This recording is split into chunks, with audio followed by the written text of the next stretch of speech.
মৌসুমী সংসারে সবাইকে জানাই স্বাগত। শুভ সকালের অনেক শুভেচ্ছা, অনেক ভালোবাসা। আশা করি আপনারা সবাই ভালো আছেন। আজকে রবিবারের ব্লগ দেখছেন তো।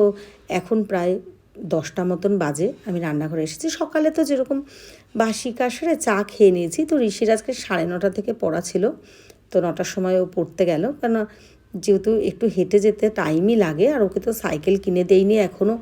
রাস্তাঘাটের যা পরিস্থিতি, এমনিতেই ও খুব চঞ্চল, তাই জন্য ওকে এখন আর আমি সাইকেল কিনে দিচ্ছি না, যে না দরকার নেই, আরও 2 বছর অপেক্ষা হোক। রাস্তাঘাটে বেরোলোতে প্রায় দেখি বাচ্চাগুলোর সাইকেল থেকে পড়ে থুতমি কেটে যাচ্ছে, নালে কারো হাত ভেঙে যাচ্ছে। এইসব ভয় আর দিইনি, আমি হেঁটে হেঁটে নিয়ে দেওয়া নেওয়া করি। আর যখন যদি কাউকে সেরকমভাবে দেওয়া নেওয়ার পাই, তাহলে তাদের দিয়ে করাই, না হলে কাছের যে পড়াগুলো ও একা যায় আর আসে। তো ওই জন্য এখন ভাবলাম কি একটু রান্না করব। ঘরে সেরকম সবজি মানে কিছুই নেই আর কি, সবই বাড়ন্ত। তো প্রায় প্রায় তো আমরা দেখাই যে আমরা কিছু সেরকম অসুবিধা হলে একটু খিচুড়ি বানিয়ে নিই চালে ডালে। তো সেই জন্যই ভাবলাম কি দেখি কি ঘরে আছে। তো অল্প একটু ছোলার ডাল ছিল, সেটা ধুয়ে ভালো করে গুছিয়ে ছোটো হাঁড়িটার মধ্যে বসিয়ে দিলাম। সেদ্ধ চাল দিলাম, মুগ ডাল আর মুসুর ডাল ভালো করে একসাথে ভালো করে দিয়ে, এগুলো আলাদা ভেজে গুছিয়ে ওরকমভাবে না, একদম রেডিমেড। মানে আগে ছোলার ডাল দিয়ে দিলাম, তারপর চালটা ধুয়ে দিয়ে দিলাম, তারপরে মুগ ডাল আর মুসুর ডালটা ধুয়ে দিয়ে দিচ্ছি। কিন্তু হ্যাঁ, যারা খান আপনারা তারা বলতে পারবেন যে এটা যে একদম নর্মাল বানাচ্ছি তার মানে কিন্তু খেতে খারাপ হয় এমনটা নয়। হ্যাঁ, এবার মুখের স্বাদ এক একজন আর এক এক রকম, কারো ভালো নাই লাগতে পারে। তো আলু আর এই একটা বিনস গাজর যা ছিল সেগুলো কেটে ভালো করে ভেজে নিলাম। এদিকে চালটা সেদ্ধ হয়ে গেছে, তা আমি একটু লবণ আর একটু হলুদ দিয়ে নিলাম। ওদিকে সবজিটাদের মধ্যেও হলুদ আর লবণ দিয়ে ভেজেছি, ওই জন্য এটার মধ্যে কিন্তু কমই দিয়েছি চালের মধ্যে। তো এইভাবে আস্তে আস্তে করে এটা সেদ্ধ হয়ে যাচ্ছে, আর হাঁড়িটা একদম ভরে যাবে, যেহেতু ছোটো হাঁড়িটার মধ্যেই বসিয়েছি। আর ওইদিকে সবজিটাও ভালো করে ভাজা ভাজা করে নিচ্ছি, তারপরে এর মধ্যে দিয়ে দেবো। তো ওই যে বললাম যে একদম খুবই সহজভাবেই বানিয়েছি, কিন্তু খেতে কিন্তু ভালোই হয়েছিল। তো এই যে এটার মধ্যে একটু সাদা জিরে, একটা শুকনো লঙ্কা আর একটা তেজপাতা দিয়ে ভালো করে ভেজে নিচ্ছি একটু যতটা পারছি। আলুটাও কেটেছি, দেখুন যেরম সেরম পেরেছি তাড়াতাড়ি করে কেটে নিয়েছি, কেন খিদে পেয়েছে। ওদিকে ঋষি এসে যাবে, তো ঋষির 11টা ছুটি হয়, আস্তে আস্তে 11:30 ওরম হয়ে যায় হেঁটে আসলে। আর কারোর সাথে যদি সাইকেলে বা চলে আসে তাহলে হয়তো একটু তাড়াতাড়ি আসে। তো আমি ওই জন্য জলও এসে যায় আমাদের 11:30টায়। আমি বললাম ওকে বলবো যে তুমি স্নানটা করে নাও, তারপরেই খেতে বসবো। কারণ হচ্ছে কি, রবিবার আবার স্যার মানে সায়েন্স গ্রুপের স্যার একটা এক্সট্রা পড়া দিয়েছেন আর কি, একটু সায়েন্সটা পড়াবেন। তো ওই জন্য যাবে আবার, সেটা পড়তে 3টের থেকে পড়া, 2:30 থেকে পড়া। তো ওই জন্য যাবে তাড়াতাড়ি। ওই জন্য আমি কী করলাম যে ওর খাবারটাই আগে গুছিয়ে দিই আর কি। পাঁপড় ভেজে নিচ্ছে। তো ওই যে কড়াইয়ের মধ্যে দেখছেন না যে কালো কালো, ওগুলো কোনো নোংরা ওরকম নয়।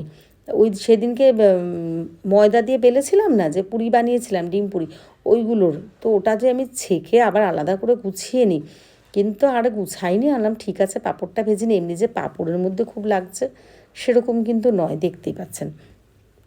পুরো ভিডিও দেখার জন্য সবাইকে অনুরোধ রইল। ভালো লাগলে একটু লাইক কমেন্ট শেয়ার করে দেবেন।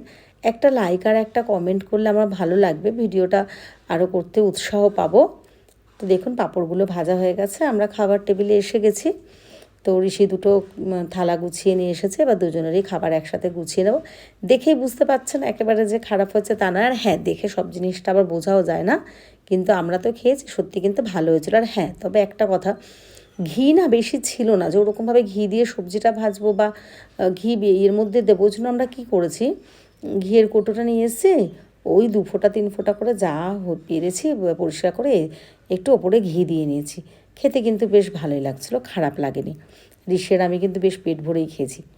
আর আমাদের খিচুড়ি খেতে ভালো লাগে, সে যেরকমই হোক, খুব মজাদার করে, মানে এক একদিন খুব পরিপাটি করে করুন বা এমনিই করুন। তো চলুন আমরা এখন খেতে বসবো।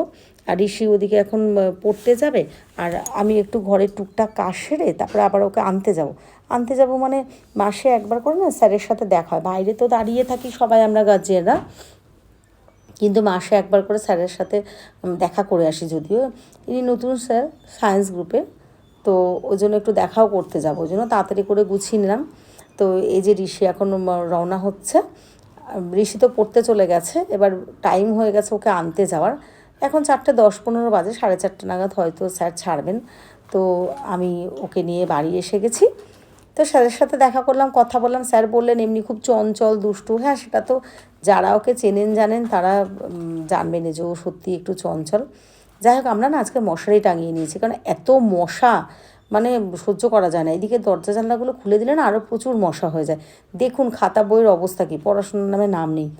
এখন যেহেতু সোমবার, মানে এটা তো রবিবারের ব্লগ দেখছেন, আমার জন্মদিন, ও এখনই হয়েছে, ও আমাকে সারপ্রাইজ দেবে, ওই জন্য নিজেই ডিমের অমলেটটা করে এনে আমাকে দিচ্ছে। তো আমি খুব খুশি হয়েছি, কার না ভালো লাগে এরকম সারপ্রাইজ পেতে।